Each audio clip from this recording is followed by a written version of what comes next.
اعوذ باللہ من الشیطان الرجیم بسم اللہ الرحمن الرحیم اللہ اکبر سبحان اللہ الحمدللہ استغفر اللہ۔ ناظرین، ہمارے بہت سے سبسکرائبرز نے واٹس ایپ پہ بھی اور یوٹیوب پہ بھی یہ ہمیں میسج کیا کہ اس میں اعظم کے متعلق کوئی بات کی جائے۔ ناظرین، یقین کیجئے کہ یہ وہ ایک ایسا سوال ہے جو کہ 1400 سال سے جس کی مطلب یہ ہے کہ تلاش میں بہت سے علماء، مشائخ، ولی اللہ، ہر ایک نے اس کو اپنے اپنے طور پہ بیان کیا ہے۔ تو اس معاملے میں جو ہے وہ ہمارا علم یا میرا علم تو ایسا کچھ بھی نہیں ہے، لیکن مطلب میں صرف قرآن اور حدیث کی روشنی میں کچھ آپ کو ریفرنسز دے سکتا ہوں کہ اس میں سے اخذ کریں کہ اس میں اعظم کون سا ہے۔ تو میں چاہوں گا، کیونکہ یہ ایک ایسا معاملہ ہے، اس میں اتھینٹک ہونا مسٹ ہے۔ اگر اتھینٹک نہیں ہے تو سمجھ لیجئے کہ اس کے متعلق بات کرنا بھی گناہ عظیم ہے۔ اللہ تبارک تعالی ہم سب لوگوں کو اس سے بچائے، مجھے بھی بچائے۔ میں صرف ایک ریفرنس کے طور پہ ایک ویڈیو بنا رہا ہوں کہ آپ لوگوں تک یہ بات پہنچائی جا سکے کہ اس میں اعظم مطلب کیا مراد ہے۔ ناظرین، اللہ سبحانہ و تعالیٰ کے تقریباً 99 نام ہیں ایسے جو قرآن کریم میں بتائے گئے ہیں، لیکن کہا جاتا ہے کہ کچھ ایسے نام بھی ہیں جو اللہ سبحانہ تعالیٰ خوب جانتے ہیں۔ فی الحال ہم صرف بات کرتے ہیں جو اتھینٹک ہے کہ قرآن کریم میں جو نام بتائے گئے ہیں۔ یہ ناظرین صفاتی نام ہے اللہ سبحانہ و تعالیٰ کے۔ اور آئیے آپ کو پہلا جو ریفرنس بتاتے ہیں کہ سورہ اعراف میں اللہ سبحانہ تعالیٰ کیا فرماتے ہیں۔ ناظرین، مطلب رسول اللہ صلی اللہ علیہ وسلم نے بھی فرمایا تھا کہ جب اپنی حاجت اور اپنی دعائیں وغیرہ مانگا کرو تو اللہ سبحانہ تعالیٰ کے صفاتی ناموں سے ہم آپ کو حدیث بھی بتائیں گے، اس کا ریفرنس بھی بتائیں گے، لیکن شروعات ہم کریں گے قرآن الکریم کی آیت نمبر 180 سورہ اعراف کی۔ ناظرین، یہ سورہ اعراف کی آیت نمبر 80 ہے۔ اس کا ذرا ترجمہ سنیے۔ اور اللہ تعالیٰ کے لیے اچھے نام ہیں، لہٰذا انہی کے ساتھ اسے پکارو اور ان لوگوں کو چھوڑو جو اس کے ناموں کے بارے میں کج روی کا شکار ہیں۔ جو کچھ وہ کرتے ہیں اس کا انہیں عنقریب بدلہ دیا جائے گا۔ اب ناظرین، قرآن کریم کی ایک اور سورہ حشر ہے۔ اس کی جو آخری آیات ہیں ان میں ان ناموں کا بڑے تفصیل سے ذکر آیا ہے، اور وہ کچھ بہت سے نام بھی رب العزت نے گنوائے ہیں۔ ناظرین، اس کی آیت نمبر 22 پیش آپ کی خدمت میں، سورہ حشر۔ بسم اللہ الرحمن الرحیم۔ هو اللہ الذی لا الہ الا هو عالم الغیب والشہادہ هو الرحمن الرحیم۔ ناظرین، اس کا ترجمہ سن لیجئے۔ وہی اللہ ہے جس کے سوا کوئی معبود نہیں، پوشیدہ اور ظاہر کا جاننے والا ہے، وہ بڑا مہربان اور نہایت رحم والا ہے۔ ناظرین، اسی کی اگلی آیت نمبر 23 ہے۔ اللہ سبحانہ تعالیٰ نے اس میں دیکھیے کتنے نام گنوائے، یہ سن لیجیے آیت۔ هو اللہ الذی لا الہ الا هو الملک القدوس السلام المؤمن المحیمن العزیز الجبار المتکبر سبحان اللہ عما یشرکون۔ یعنی وہی اللہ ہے جس کے سوا کوئی عبادت کے لائق نہیں، بادشاہ حقیقی، پاک ذات، ہر عیب سے سلامتی، امن دینے والا، نگہبان، غالب، زبردست، بڑائی والا۔ اللہ ان لوگوں کے شریک مقرر کرنے سے پاک ہے۔ ناظرین، اسی کی جو اگلی صورت ہے، سورہ نمبر 24 سورہ حشر کی۔ هو الله الخالق البارئ المصور له الأسماء الحسنى يسبح له ما في السماوات والأرض وهو العزيز الحكيم۔ اس کا ناظرین ترجمہ سن لیجئے۔ وہی اللہ تمام مخلوق کا خالق ہے، ایجاد و اختراع کرنے والا، صورتیں بنانے والا، اور اس کے سب اچھے سے اچھے نام ہیں۔ جتنی چیزیں آسمانوں اور زمین میں ہیں وہ سب اس کی تسبیح کرتی ہیں، اور وہ غالب حکمت ہے۔ تو ناظرین یہ قرآن کریم میں سے ہے جو آپ کو جو بتایا گیا ہے۔ اب آ جائیے جو دوسری اتھینٹک چیز ہوتی ہے جس کو ہم حدیث مبارک کہتے ہیں، جو رسول اللہ صلی اللہ علیہ وآلہ وسلم نے فرمایا۔ آپ صلی اللہ علیہ وسلم نے اس بارے میں کیا فرمایا، تو اس میں آئیے ذرا سنتے ہیں۔ ناظرین رسول اللہ صلی اللہ علیہ وسلم نے فرمایا کہ بے شک اللہ تعالیٰ کے 99 نام ہیں، یعنی جس نے ان ناموں کو یاد کیا وہ جنت میں داخل ہوگا۔ سبحان اللہ۔ یہ ریفرنس ہے نام جو ناظرین صحیح البخاری کتاب التوحید باب ان اللہ ما اسماء الواحد، صحیح مسلم۔ تو یہ ناظرین اتھینٹک حدیث ہے، یعنی جس نے ان 99 ناموں کو یاد کیا وہ جنت میں داخل ہوگا۔ ناظرین اتنی دیکھیں جنت حاصل کرنا، اور رسول اللہ فرما رہے ہیں جس نے یہ 99 نام یاد کر لیے وہ جنت میں داخل ہوگا۔ ہم میں سے کتنے لوگوں کو یہ نام آتے ہیں؟ کتنے لوگوں کو؟ ڈھونڈ لیجیے اپنی صفوں میں کتنوں کو آتے ہیں۔ آئیے اب آگے چلتے ہیں۔ ناظرین رسول اللہ صلی اللہ علیہ وآلہ وسلم انہی کلمات یعنی انہی ناموں کے ذریعے اللہ سبحانہ و تعالیٰ سے دعائیں مانگا کرتے تھے۔ آئیے آپ کو ایک حدیث مبارک کا ترجمہ بتاتے ہیں۔ حدیث مبارک کا ترجمہ ہے: اے اللہ، میں تیرے ہر اس نام کے واسطے سے تجھ سے سوال کرتا ہوں جو تو نے اپنی ذات کے لیے پسند فرمایا، یا اپنی کتاب میں نازل فرمایا، یا اپنی مخلوقات میں کسی کو سکھا دیا، یا اسے اپنے خزانہ غیب میں مخفی رکھا۔ اس قدر جامع دعا، اس قدر سبحان اللہ جامع دعا۔ یہ ناظرین یہ حدیث موجود ہے، اس کا ریفرنس ہے مسند احمد میں، مسند المکثرین من الصحابہ و مسند عبداللہ بن مسعود رضی اللہ عنہ۔ ناظرین کس قدر جامع! یقین کیجئے ناظرین اگر اسی دعا کو ہم یہی جو حدیث مبارک رسول اللہ صلی اللہ علیہ وسلم نے فرمائی ہے اس طریقے سے اللہ سے دعا کریں تو اس میں کچھ بھی باقی نہیں رہ جاتا۔ آگے آئیے دیکھیے کیا فرماتے ہیں۔ نبی کریم صلی اللہ علیہ وآلہ وسلم نے ایک آدمی کو سنا، وہ ان الفاظ کے ساتھ دعا کر رہا تھا۔ ناظرین ترجمہ پیش ہے آپ کے لیے۔ وہ آدمی کس طریقے سے دعا کر رہا تھا یہ نبی کریم صلی اللہ علیہ وسلم نے سنا، جو کہ حدیث مبارک میں ہے۔ سنیے: اے اللہ، بے شک میں تجھ سے سوال کر رہا ہوں اس لیے کہ تو ہی اللہ ہے، تیرے سوا کوئی معبود نہیں ہے، تو ایسا اکیلا بے نیاز ہے کہ تیرا کوئی باپ نہیں، اور نہ کوئی اولاد ہے، اور نہ ہی کوئی تیرے ہم مثل ہے۔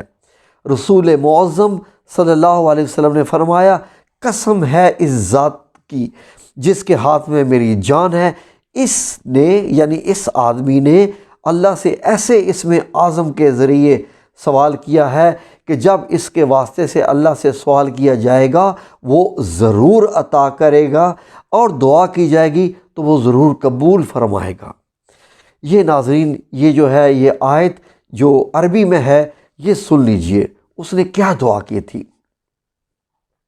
وہ دعا ایسے تھی، اسکرین شاٹ بھی آپ لے سکتی ہیں یا جیسے بھی آپ اس کو یاد کر لیجئے۔ وہ یہ دعا کر رہا تھا: اللہم انی اسألک بانک انت اللہ لا الہ الا انت الاحد الصمد۔ انتل احد الصمد الذی لم یلد ولم یولد ولم یکن لہ کفوا احد۔ یہ ناظرین مجھ سے کوئی پڑھنے میں غلطی ہوگی ہو تو میں معذرت چاہتا ہوں، میں قاری نہیں ہوں، لیکن یہ تھی دعا، آپ یاد کر لیجئے۔ نبی کریم صلی اللہ علیہ وسلم فرما رہے ہیں کہ جو اس طریقے سے اللہ سبحانہ و تعالیٰ سے دعا کرے گا، اللہ تبارک تعالیٰ ضرور پوری کرے گا۔ اور رسول اللہ صلی اللہ علیہ وسلم فرما رہے ہیں، جن کے بارے میں اللہ سبحانہ تعالیٰ فرماتے ہیں کہ یہ اپنے منہ سے کچھ نہیں فرماتے۔ اتنی مطلب یہ ہے کہ اتھینٹک بات، یہ جو ریفرنس ہے جو میں نے ابھی آپ کو حدیث شریف سنائی، یہ ترمذی کی کتاب میں ہے، کتاب الدعوات، باب جامع دعوات عن النبی صلی اللہ علیہ وسلم۔ تو یہ ناظرین آپ کو میں نے بتایا۔ اس کے علاوہ ایک اور حدیث مبارک ہے جو کہ صحیح الترمذی کی حدیث نمبر 3475 ہے۔ یہ حدیث نمبر 3475 ہے۔ ناظرین نوٹ کرنے والی حدیث، یہ ساری جو ہے وہ ویڈیو نوٹ کرنے والی ہے، اس کو یاد کر لیجئے ان چیزوں کو، اور اس سے پھر جو ہے مدد لیجئے۔ آپ سنیے ناظرین، آپ کی خدمت میں ایک اور حدیث پیش ہے جس میں میرے نبی کریم صلی اللہ علیہ وآلہ وسلم نے ایک آدمی کو دعا کرتے ہوئے سنا، اور بڑی پیاری حدیث ہے یہ۔ اس میں سے آپ دیکھ لیجئے کہ اسم اعظم کون سا ہے یا کیا ہے، آپ بس اس طریقے سے دعا کیجئے۔ ناظرین میں آپ کے لیے فی الحال دعا کا جو ترجمہ پیش کر رہا ہوں، حدیث کا ترجمہ ہے، پھر اس کے بعد میں آپ کے لیے وہ دعا پڑھتا ہوں۔ یہ صحیح النسائی 1299 نمبر حدیث ہے صحیح النسائی میں۔ یہ حضرت انس بن مالک رضی اللہ عنہ بیان کرتے ہیں کہ میں رسول اللہ صلی اللہ علیہ وسلم کے ساتھ بیٹھا ہوا تھا، اور ایک آدمی کھڑا نماز پڑھ رہا تھا۔ جب اس نے رکوع اور سجدہ کر لیا اور تشہد بھی پڑھ لیا تو اس نے دعا کی، اور اپنی دعا میں اس نے کیا کہا، ناظرین سن لیجئے۔ اللہم انی اسألک بأن لک الحمد لا الہ الا انت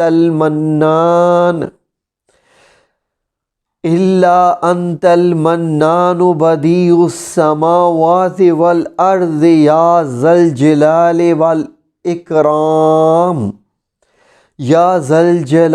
والاکرام یا حی یا قیوم انی اسألک۔ یہ ناظرین اس کے الفاظ تھے، اور اس کا ترجمہ آپ سنیے ناظرین۔ اس حدیث شریف میں اس بندے کی دعا کا ترجمہ ایسے پیش ہے کہ اے اللہ، میں تجھ سے سوال کرتا ہوں اس بنا پر کہ تیرے لیے ہی تعریف ہے، تیرے سوا کوئی حقیقی معبود نہیں، تو بہت احسان کرنے والا ہے، آسمانوں اور زمینوں کو بلا مادہ پیدا کرنے والا ہے، اے بزرگی اور عزت والے، اے زندہ جاوید، اے سب کو قائم رکھنے والے، بے شک میں تجھ سے سوال کرتا ہوں۔ ناظرین یہ تھا اس کا ترجمہ۔ اب آگے سنیے رسول اللہ صلی اللہ علیہ وسلم نے اپنے صحابہ کرام سے کیا فرمایا۔ رسول اللہ نے فرمایا اپنے صحابہ کرام سے، تم جانتے ہو اس نے کن لفظوں سے عبادت کی؟ تو انہوں نے کہا، اللہ تعالیٰ اور اس کا رسول بخوبی جانتا ہے۔ آپ صلی اللہ علیہ وسلم نے فرمایا کہ اس ذات کی قسم جس کے ہاتھ میں میری جان ہے، اس نے اللہ تعالیٰ کے اسم اعظم کے ساتھ دعا کی کہ جب اس کے ساتھ اللہ کو پکارا جائے تو وہ ضرور جواب دیتا ہے، جب اس کے ساتھ کچھ مانگا جائے تو وہ ضرور عطا کرتا ہے۔ یہ تھی ناظرین حدیث نمبر 2 جو کہ اتھینٹک حدیث ہے، اور یہ میں آپ کو صرف اتھینٹک چیزیں بتا رہا ہوں کہ دعا کرنے کے لیے کیا کیا آپ جو ہے وہ استعمال کر سکتے ہیں۔ قرآن کریم میں اللہ نے کیا فرمایا، رسول اللہ نے کیا فرمایا۔ اس معاملے میں ایک تیسری حدیث مبارک بھی ہے جو کہ صحیح ابن ماجہ کی حدیث ہے، اور حدیث نمبر 3124 ہے، یعنی 3124 ہے، جس کا میں ترجمہ آپ کی خدمت میں پیش کرتا ہوں کہ حضرت قاسم بن عبد الرحمن دمشقی رحمۃ اللہ علیہ سے روایت ہے، انہوں نے کہا کہ اللہ کا عظیم ترین نام یعنی اسم اعظم جس کے ساتھ اللہ سے دعا کی جائے تو وہ قبول فرماتا ہے، 3 صورتوں میں ہے، یعنی قرآن کریم کی 3 صورتوں میں ہے، سورہ بقرہ، سورہ آل عمران اور سورہ طٰہٰ۔ ابن ماجہ کی دوسری روایت میں 2 صورتوں کی آیات جو ہے اس کی تحدید بھی ہے، سورہ بقرہ کی جو صورت ہے الہکم الہ واحد لا الہ الا هو الرحمن الرحیم، یہ آیت نمبر 163 تھی۔ اب سورہ آل عمران کی آیت اللہ لا الہ الا هو الحی القیوم، یعنی آیت نمبر 2۔ آگے ناظرین سنیے، وہ حدیث اس طرح سے ہے کہ حضرت اسماء بنت یزید رضی اللہ عنہا سے روایت ہے، رسول اللہ صلی اللہ علیہ وسلم نے فرمایا، اللہ کا عظیم ترین نام اسم اعظم ان 2 آیتوں میں ہے جو آپ کو ابھی میں نے پڑھ کے سنائی ہیں، وہ دوبارہ یہیں پہ درج ہیں۔ تو یہ ناظرین یہ معاملہ ہے اس طریقے کا۔ اور جو ایک تیسری جو سورہ طٰہٰ کی بھی آیت بنتی ہے، وہ آیت ہے وَأَنَتِ الْوُجُوهُ لِلْحَيِّ الْقَيُّومِ، آیت نمبر 111۔ تو ناظرین یہ آپ کو جو ہے وہ ہم نے واضح کرنے کی کوشش کی ہے کہ اس طریقے سے جو اسم اعظم جس کے متعلق مختلف جو ہے وہ بیان کیا گیا ہے، اب اس کے متعلق کچھ بھی نہیں کہا جا سکتا کہ اسم اعظم مطلب کیا ہے، لیکن اللہ سبحانہ تعالیٰ قرآن کریم میں فرما رہے ہیں کہ اللہ سبحانہ تعالیٰ کے سبھی نام پیارے ہیں، وہی پیارے ہیں۔ اور رسول اکرم صلی اللہ علیہ وسلم کی جو احادیث ہیں ان میں بھی وہ فرما رہے ہیں کہ ان ناموں کے ساتھ بھی آپ کو کرو تو آپ کی دعا قبول فرمائی جائے گی۔ دیکھیے اللہ سبحانہ تعالیٰ نے بہت سے ایسے معاملات ہیں جو خود قرآن کریم میں جو ہے وہ ان کی تاکید یا ان کا طریقہ کار نہیں بتایا، جیسے قرآن کریم میں بالکل طریقہ کار نہیں بتایا گیا ہے کہ فجر کی نماز کی کتنی رکعات ہیں، ظہر کی، عصر کی، مغرب کی، عشاء کی وغیرہ وغیرہ، یہ سب رسول اللہ صلی اللہ علیہ وآلہ وسلم نے فرمایا ہے۔ اور رسول اللہ صلی اللہ علیہ وسلم نے بہت سی اور ایسی باتیں مطلب یہ ہے کہ دین کی سکھائی ہیں جو کہ قرآن کریم میں تو حکم دیا گیا ہے، اس کے متعلق فرضیت کا حکم دیا گیا ہے کہ نماز پڑھو، روزہ رکھو، مطلب باقی جو اس کے احکامات ہیں قرآن کریم میں ان کی تفصیل میرے نبی کریم صلی اللہ علیہ وسلم نے فرمائی ہیں۔ میں آپ سے گزارش کروں گا کہ سب سے پہلے آپ جو حدیث مبارک ہے کہ اللہ سبحانہ تعالیٰ کے 99 نام یاد کر لیں، ان 99 ناموں کو یاد کر لیجئے، کوئی مشکل نہیں ہے، آپ ان کو 2-3 دن لگا کے بھی یاد کر سکتے ہیں۔ یہ جو ہے وہ بہت موجود ہیں، اس کی بہت ویڈیوز بھی ہیں اور ان کی ایک اپنی طرز ہے۔ جب اس کو اپنی ایک طرز کے ساتھ پڑھتے ہیں تو بہت جو ہے وہ روحانی جو ہے وہ آپ کو لذت محسوس ہوگی، اتنا سکون ملے گا، ایسا لگے گا کہ اللہ سبحانہ تعالیٰ کے ہم نام لے رہے ہیں اور آپ کھو جائیں گے۔ یقین کیجئے آپ کو جو صحیح سکون ہے نا وہ اسی میں ہے کہ اللہ سبحانہ تعالیٰ نے جیسے فرمایا نا کہ اللہ کا ذکر کرنے سے ہی جو ہے وہ دل کو سکون ملتا ہے، تو یہ کچھ ایسا معاملہ ہے۔ تو یہ ناظرین آپ کے لیے یہ ویڈیو تھی، مزید اس میں کچھ رہ گئے ہو تو آپ اس میں جو ہم سے سوال کر سکتے ہیں، اور اگر اس میں مجھ سے کوئی کوتاہی یا غلطی ہوگی ہو تو میں اللہ رب العزت سے اس معاملے میں معافی چاہتا ہوں۔ یہ بہت بڑے بڑے معاملات ہیں جو مجھ ناچیز جیسے کہ کوئی اوقات نہیں ہے، لیکن میں نے کوشش کی کہ کچھ ریفرنسز دے کے جو کچھ بتایا گیا ہے وہ میں آپ کی خدمت میں پیش کروں۔ جزاکم اللہ خیر۔ اللہ تبارک و تعالیٰ آپ سب لوگوں کو اپنی حفظ و امان میں رکھے، آمین یا رب العالمین برحمتک یا ارحم الراحمین۔